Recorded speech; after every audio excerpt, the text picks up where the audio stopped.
رات دن کہتے رہے ڈرنا کوئی فائدہ نہیں ہے کہنے سے. ڈرنے کا مطلب یہ ہے کہ جو ڈرتا ہے وہ چاہے اکیلے میں ہو, چاہے مجمع میں ہو, چاہے سفر میں ہو, چاہے حضر میں ہو, چاہے شب میں ہو, چاہے روز میں ہو, جہاں بھی کہیں ہوگا ہر جگہ گناہ کرنے سے بچتا رہے, ہر جگہ نیکی کرے گا. اور دیکھیے آج کا حال عجیب ہے, آج کا حال عجیب ہے. آج بات صرف گناہوں تک نہیں ہے بلکہ اس سے بہت آگے بڑھ گئی ہے. بدعقیدگی عام ہو چکی ہے.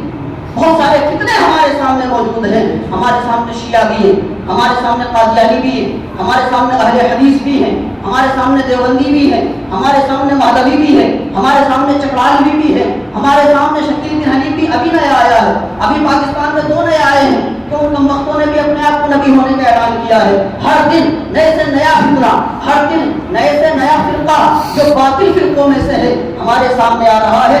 یہی تو امتحان کا وقت ہے, یہ امتحان کا وقت ہے جو اللہ کے نبی نے فرمایا کہ قیامت سے پہلے دور ایسا آئے گا کہ دین پر چلنا, ایمان پر قائم رہنا ایسا مشکل ہو جائے گا جیسے کہ ہاتھ میں آگ کا انگارہ لینا. آج کا وہی دور ہے اور سب سے زیادہ نقصان موبائل سے اور سوشل میڈیا سے ہو رہا ہے, کیونکہ وہ لوگ سب سے زیادہ اس پر سا کر رہی ہیں, سب سے زیادہ وہ لوگ ایکٹیو ہیں سوشل میڈیا پر. اور ہمارے قوم کے لوگ سنتے ہیں اور پتہ یہ ہوتا نہیں کہ ہم سن کس کو رہے, کس کو سننا ہے اور کیا سننا ہے. کتنے لوگ تو مجھے کسی قادیانی کی بات بتا رہا ہے, کہ کسی شیعہ کی بات بتا رہا ہے, کہ کسی وہابی کی بات بتا رہا ہے. حیرت ہے یار, کم سے کم پہلے اپنے محلے کے مولانا سے پوچھ لو کہ مجھے یوٹیوب پر یا فیس بک پر سننا ہے تو کسے کسے سننا ہے اور کسے کسے نہیں سننا ہے, اس کے بعد میں سنا جائے. اور ایک چیز اور ہے کہ شیطان کے بڑے انداز ہیں, بڑے فن ہیں. بعض تو بڑا پکا سنی بن کے ہمارے سامنے بھی آتا ہے, بڑا پکا سنی بن کر آئے گا, اور جب حقیقت اس کی ٹٹولو گے تو اس کے برعکس ملے گی, اس کے خلاف ملے گی. یہ فکروں کا دور ہے, بڑا خطرناک دور ہے. اس دور میں اگر ایمان بچانا ہے تو صرف اور صرف اولیاء کرام کی جو تعلیمات ہیں ان کو مضبوطی سے پکڑ لو, تبھی بچ سکتا ہے. تبھی بچ سکتا ہے. بندہ انکار کرنے والے کو اس کو مسلمان کہہ رہا ہے لیکن اللہ کا انکار کر رہا ہے, خود کو مسلمان کہہ رہا ہے رسول اللہ کا انکار کر رہا ہے, خود کو مسلمان کہہ رہا ہے اولیاء کرام کا انکار کر رہا ہے. اور ایک سب سے بڑی بیماری یہ پھیلی ہوئی ہے کہ ارے برا مت کہو, کلمے کا شریک ہے, کلمے کا شریک ہے, برا مت کہو, آپ کو حق نہیں ہے اسے برا کہنے کا, وہ بھی تو مسلمان ہے. ہم نے تو اس سے بات کری, وہ تو اللہ کی بات کر رہا تھا, رسول اللہ کی بات کر رہا تھا, وہ تو ایسے کچھ کہتا ہی نہ جو تم بتا رہے ہو. یہ جواب اس طرح کے ہمیں قوم میں سننے کو ملتے ہیں. تو سنو, آج کا وہ ایسا انسان جو بدعقیدہ ہے اور جسے تم کلمے کا شریک کہہ رہے ہو, نبی پاک کے زمانے میں جنہوں نے مسجد زرار بنائی تھی ان سے بڑا کلمہ پڑھنے والا نہیں.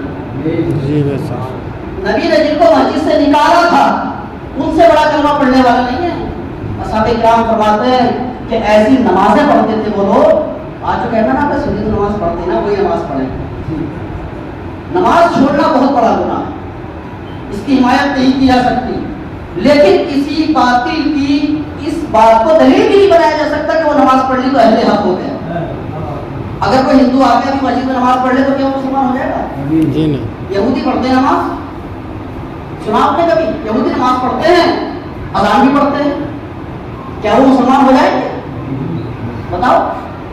ہر نماز پڑھنے والا بھی مسلمان نہیں ہو سکتا, ہر کلمہ پڑھنے والا بھی مسلمان نہیں ہو سکتا.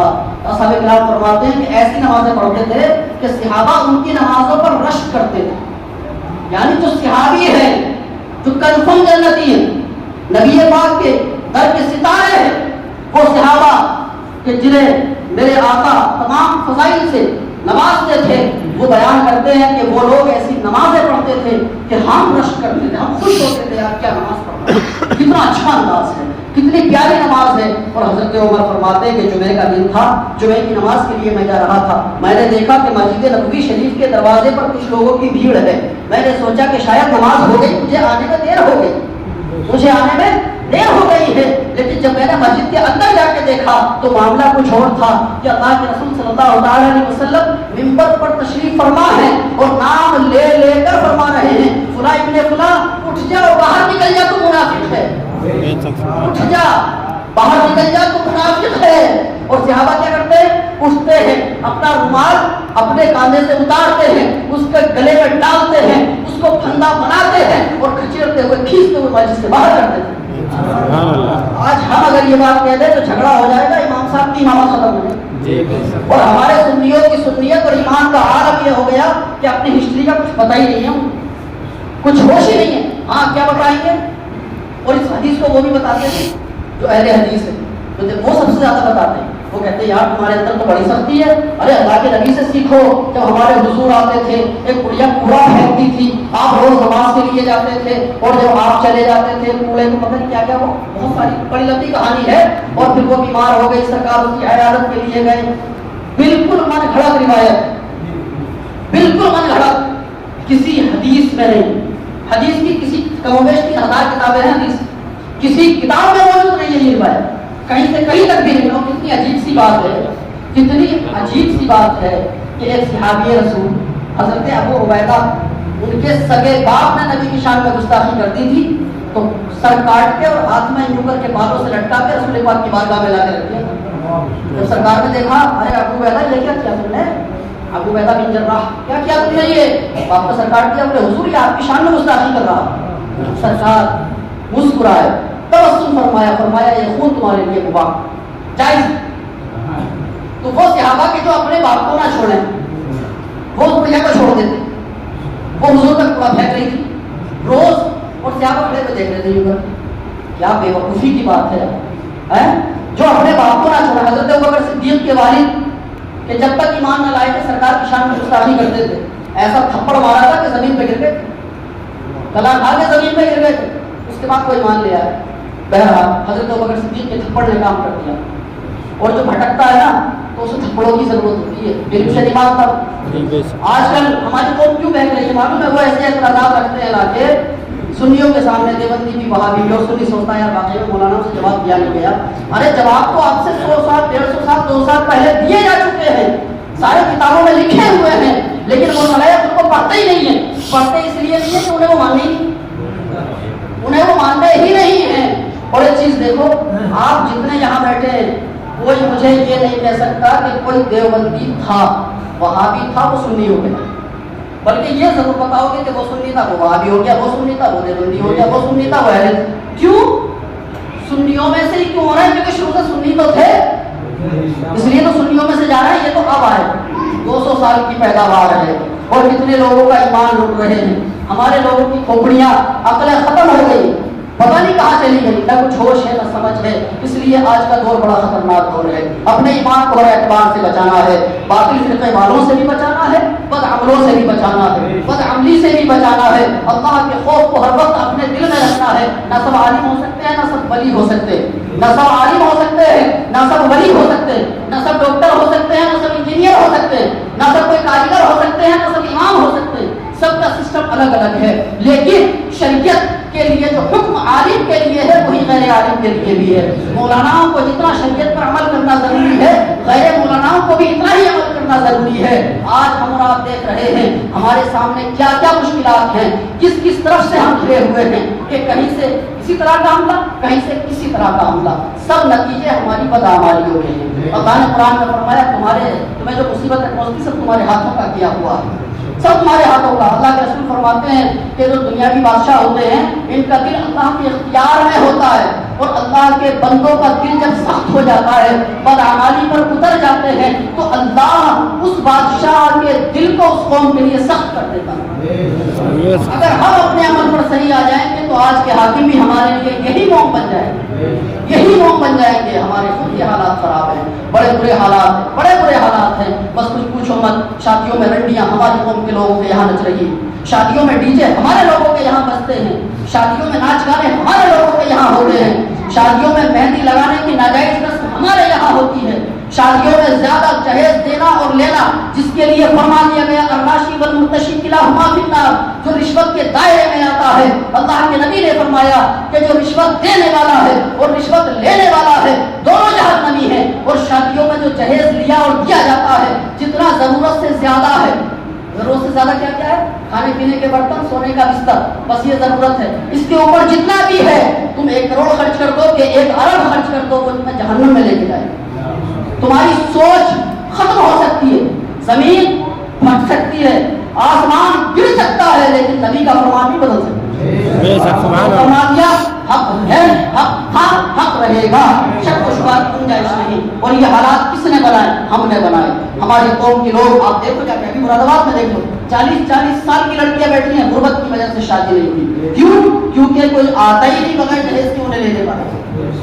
ایک مولانا ہے، مولانا میں ان کو جانتا ہوں اچھی طرح سے، ان کی 2 بیٹیاں ہیں، رشتہ نہیں ہو پا رہا کیونکہ یہ مولانا ہے، جہیز تو ملے گا ہی نہیں۔ کس رسم کو کس نے عروج دیا؟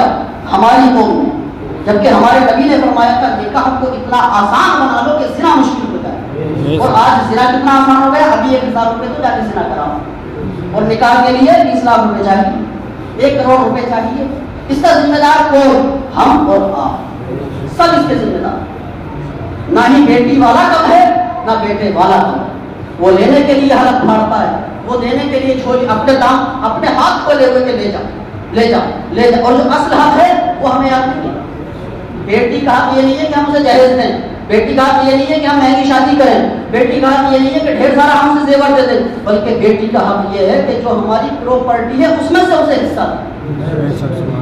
اگر ہم نے پورا گھر بھی دے دیا نا جہیز میں، تب بھی وہ حق ادا نہیں ہوگا جب تک ہم وہ حصہ اس کا نکال کے دیں اور اس کا جواب بھی آخرت میں دینا پڑے۔ جو حق ہے اسے بھول گئے، جو ناجائز تھا اس کو ہم نے پکڑ لیا۔ آج آپ جا کے دیکھو، سنیما بھرے ہوئے ملیں گے، شراب کی دکانیں بھری ہوئی ملیں گی، ناچ گانوں کی جگہ بھری ہوئی ملیں گی۔ ہمارے قوم کے لوگوں سے خالی ہے تو مسجدیں، خالی ہیں تو مسجدیں، حج کرنے جاتے ہیں، حج کرنے حالات یہ ہیں کہ فوٹو کھینچے گا کعبے کے سامنے، فیس بک پہ واٹس ایپ پہ ڈالے گا اور اس میں اسٹیٹس لگاتا ہے کہ جب پڑی کعبے پہ پہلی نظر تو دنیا بھول گیا۔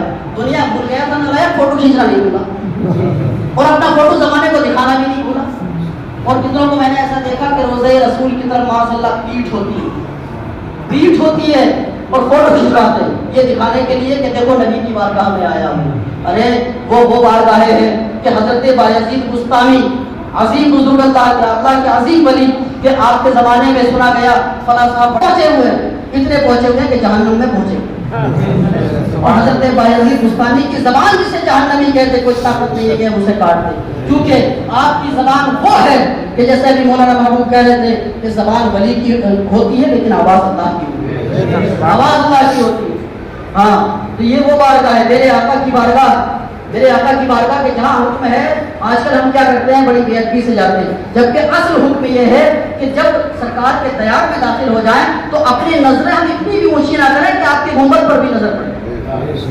اگر گنبد شریف کا دیدار کرنا ہے تو دور سے کرو، باہر سے کرو، لیکن جب اس گیٹ کے اندر داخل ہو گئے تو نظریں جھکی ہونی چاہیے، دل کانپتا ہوا ہونا چاہیے، اپنے اندر قدامت ہونی چاہیے، ہاتھ بندے ہونے چاہیے، اپنے گناہوں کی شرمندگی میں آنکھوں سے اشک جاری ہونے چاہیے، اور بس یہ ہونا چاہیے کہ یا رسول اللہ تو کجا من کجا، میں آپ کا کتا، آپ کے غلاموں کا کتا، اپنے بادشاہ کی بارگاہ میں حاضر ہوں، سب کچھ آپ کا ہے۔ اللہ نے فرما دیا فتح الباری میں ہے کہ محبوب سارے خزانوں کی چابیاں ہم نے تمہارے حوالے کر دی، جسے جو چاہو عطا کر دو، اے آقا سب آپ کا ہے، اب جیسے چاہو ویسے اپنا، جیسے چاہو ویسے اپنا۔ لیکن وہاں کیا کریں گے، یہ نہیں کریں گے، وہاں یہ کریں گے کہ پیٹ ہوگی سرکار کے روزے کی طرف اور فوٹو کھینچتا ہوا ہوگا، بڑی خوشی سے ڈالیں گے اور آگے کہیں گے ارے بھائی صاحب کوئی کام نہیں چھوڑا جو کرا نہیں تھا، واقعی بھی نہیں چھوڑا، برے کام بھی کر کے آیا ہے، کہے گا سارے ارکان ادا کر کے آیا ہوں، بڑی محنت کری، اتنے عمرے کر لیے، صفا مروہ کی اتنی بار صحیح کر لی، اتنے طواف کر لیے، طواف بھی کہنا نہیں آتا، طواف کہتا ہے،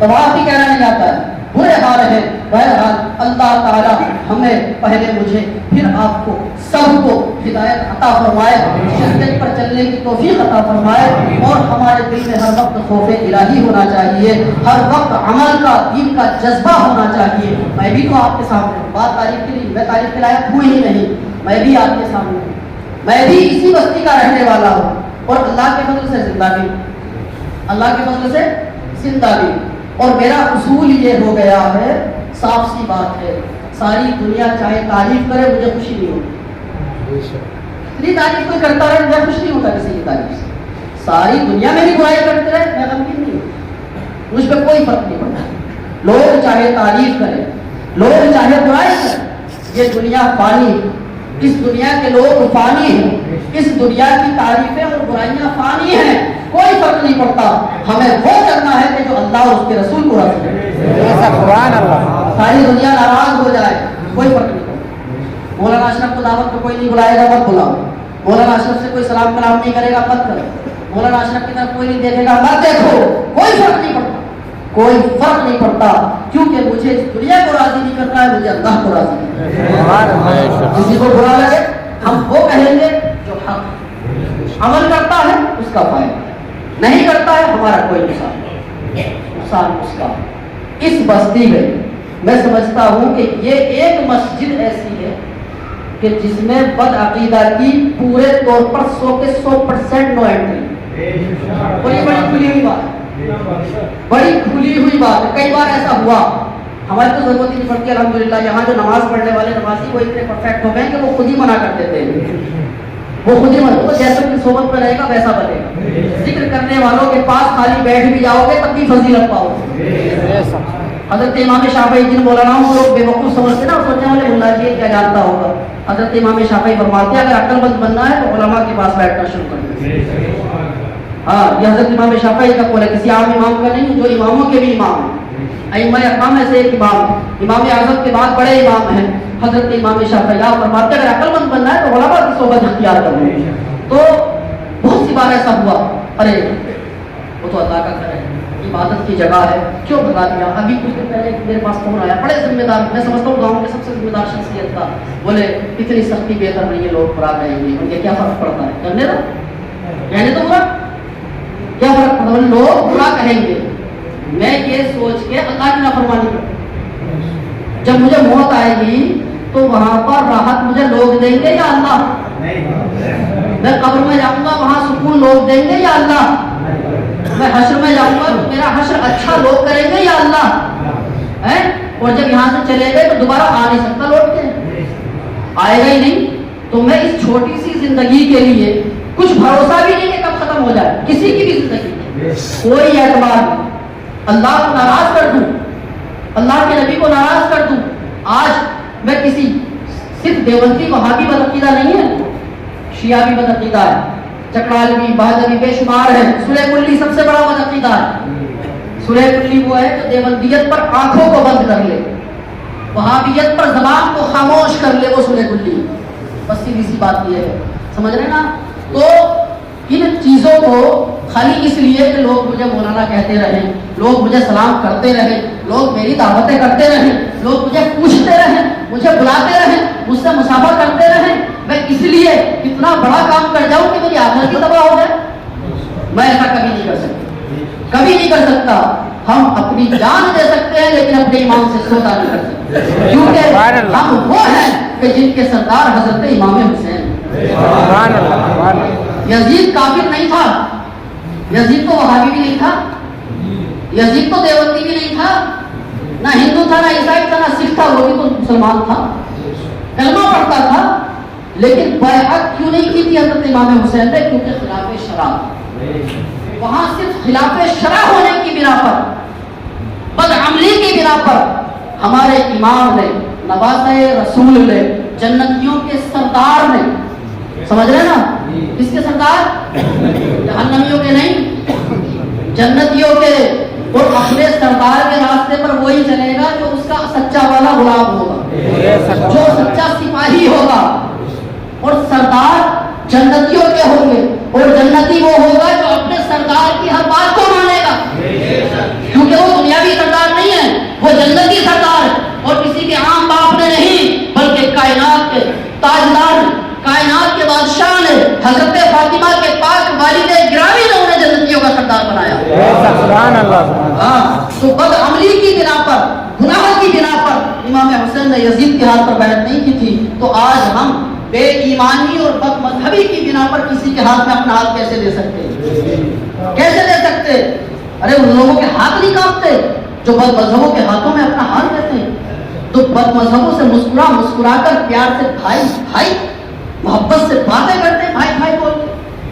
ارے یہ منہ لے کے جب نبی کی بارگاہ میں جائے گا اور میرے آقا نے اس وقت اگر چہرہ انور پھیر لیا تو کہیں کا نہیں رہے گا. ہاں, یہاں بڑی کڑوی لگ رہی ہوں گی یہ باتیں, بڑی کڑوی لگ رہی ہوں گی, لیکن حق ہے. بری لگے تب, اچھی لگے تب, حق یہی ہے.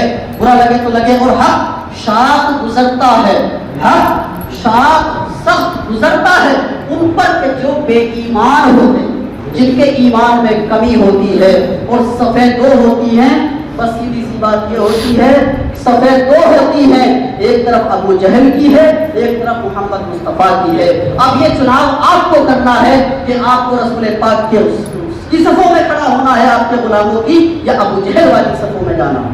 ایک بدبخت میرے سامنے کہنے لگا، بولے صاحب آپ لوگ کہتے ہیں مسواک سنت ہے، تو ان کے بھائی ہے، اس میں تو کوئی شک ہی نہیں، مسواک سنت ہے، بہت سی حدیثوں ثابت ہے۔ تو بولے وہ اگر اس ٹائم پہ ٹوتھ برش نہیں تھا، پیسٹ نہیں تھا، تو اور کرتے بھی کیا مسواک کے علاوہ؟ مسواک ہی تو کرتے ہیں۔ اگر نبی مسواک کر رہے تھے تو ابو جہل بھی تو کرتا تھا۔ میں اس سے بولا، من کیا ہم مسواک جو ہم یہ مسواک کی سنت ادا کرتے ہیں، اپنے نبی کی سنت مان کر تو کر لے، ابو جہل کی سنت ادا تو کر۔ جو ابو جہل کے راستے پر ہے وہ اس کی سنت کو ادا کرے گا، جو محمد مصطفیٰ کے راستے پر ہے وہ ان کی سنت کو ادا کرے گا۔ اس لیے کہنے کا مقصد یہ ہے کہ میں بھی یہی ہوں، میں بھی آپ کے سامنے، میں بھی آپ کے جیسا ہوں، آپ کے بیچ میں ہوں رات دن، سمجھ رہے نا؟ کوئی نہیں مار سکتا، وقت سے پہلے کوئی نہیں مار سکتا، موت آئے گی کوئی بچا نہیں سکتا، زندگی ہے کوئی مار نہیں سکتا، بالکل بھی ڈرنے گھبرانے کی ضرورت کیا ہے؟ اور پھر یہ زندگی کس لیے ہے؟ موت کے لیے ہی تو ہے، موت کے لیے تو ہے، اور موت کس لیے؟ نبی کے لیے ہے، نبی کے لیے۔ اور موت نبی کے لیے کب بنے گی؟ جب زندگی نبی کے لیے ہو۔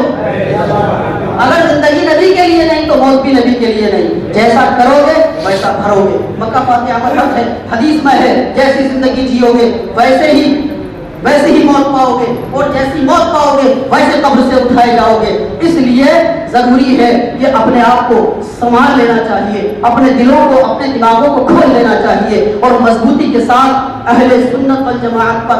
آپ مسلک اعلی حضرت نہیں کہنا چاہتے مت کہو، بریل کے نہیں کہنا چاہتے مت کہو، اتنا تو کہو گے کہ نبی کے صحابہ کا راستہ ہے، تابعین کا راستہ ہے، تبع تابعین کا راستہ ہے، ائمہ اربعہ کا راستہ ہے، اور یہ کرام کا راستہ ہے، نقشبندیوں کا، قادریوں کا، چشتیوں کا، سہروردیوں کا ہے۔ زمانہ رسول سے لے کر آج تک، اور آج سے لے کر حضرت امام مہدی تک جو حق والے تھے ہیں، رہیں گے، ان کے راستے پر قائم رہوں گا۔ اور جب اس کا قیام دیکھو گے، اس کی حقیقت دیکھو گے، اس کی گہرائی میں جاؤ گے، اس کی تشریحات کو پڑھو گے، اس کی وضاحت کو کھنگالو گے، تو خود بخود جواب مل جائے گا کہ جس کو مسلک اعلی حضرت کہا جاتا ہے، یہی وہ راستہ ہے، یہی وہ راستہ۔ کسی کو چڑھے اعلی حضرت کرام سے، اگر چڑھ ہے تو چڑھتا رہے، چڑھ ہے تو چڑھتا رہے، لیکن اس چڑھ کو اپنی دشمنی کے طور پر نہ دیکھے، بلکہ یہ دیکھ لے کہ اعلی حضرت کا رشتہ نبی سے کیسا ہے، کیونکہ تجھے تو رشتہ نبی سے بنانا ہے نا۔ جس نے نبی کو چھوڑ دیا اسے تو چھوڑ، جس کو نبی نے اپنا لیا اسے تو اپنا لے، ہے کہ نہیں؟